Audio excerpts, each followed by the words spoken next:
Don't let the blue screen of death get you down. I will show you how to fix this problem step by step.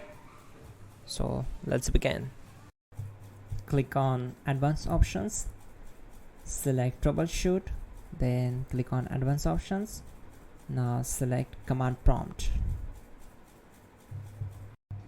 Now type chkdsk space /f space /r space c : and hit enter.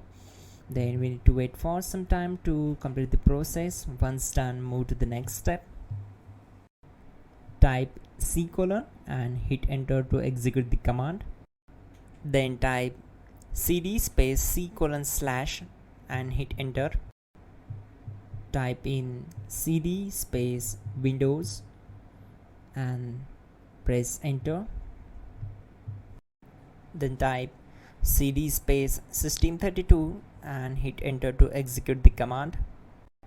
Now type cd space config and simply press enter to execute this command.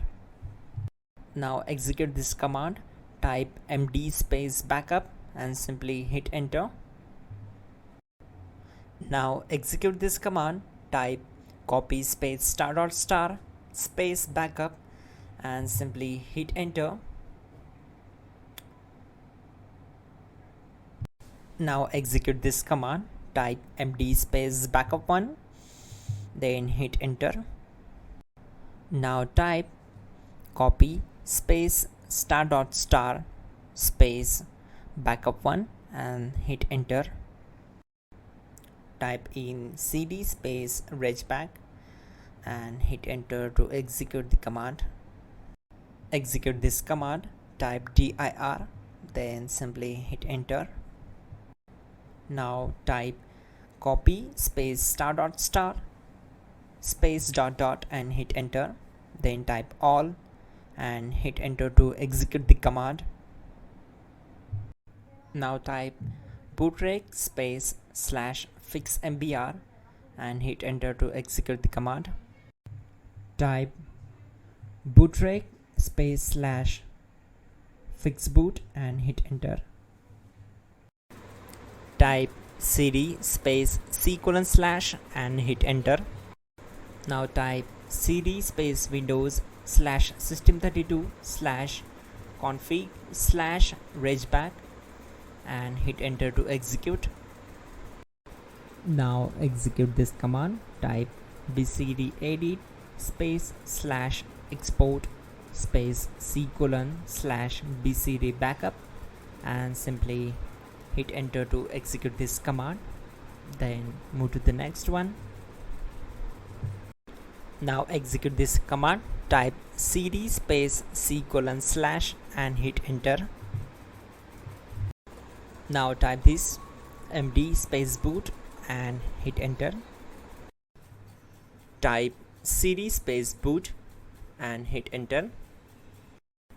Now type md space bcd and simply hit enter to execute this command. Type cd space c : / and hit enter. Now execute this command. Type attrib space c : /boot /bcd space -h space -r space -s and simply hit enter. Now execute this command. Type ren space c : /boot /bcd space bcd.old, then simply hit enter to execute this command. And once done, let's move to the next command. Now execute this command. Type bootrec space /rebuild bcd and simply hit enter to execute this command. Type exit and hit enter. Now click on continue. It will restart your system. So that's it guys, your problem is solved and you are good to go.